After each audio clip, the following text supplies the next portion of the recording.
মাটির নিচে এমন একটা প্রাণী আছে যাকে ছাড়া পৃথিবীতে ফসলই হতো না। অথচ আমরা তাকে দেখলেই ঘেন্না করি, দূরে সরিয়ে দিই। আসল ঘটনা জানলে অবাক হয়ে যাবেন। কথা হচ্ছে কেঁচোকে নিয়ে। ভাবুন তো, আপনার বাসার মাটি যদি অনেকদিন কেউ না খোঁড়ে, না নাড়ে, তাহলে সেই মাটি শক্ত হয়ে যায়, পানি ঢুকতে পারে না, গাছের শিকড়ও নিঃশ্বাস নিতে পারে না। এখন কল্পনা করুন, মাটির নিচে হাজার হাজার ছোট্ট শ্রমিক দিনরাত সেই মাটি খুঁড়ে যাচ্ছে, নরম করছে, বাতাস চলাচলের রাস্তা বানিয়ে দিচ্ছে। এই কাজটাই করে কেঁচো।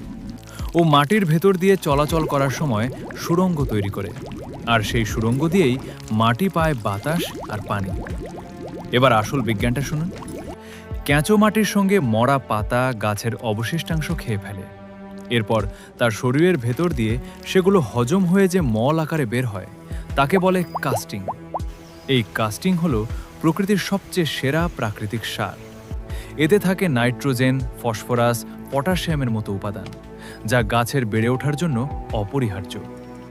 মহান সৃষ্টিকর্তা কেঁচোকে এমনভাবে বানিয়েছেন যে একটা কেঁচো প্রতিদিন নিজের ওজনের সমান পরিমাণ মাটি খেতে পারে, আর সেই মাটি প্রক্রিয়াজাত হয়ে হয়ে ওঠে আরও উর্বর।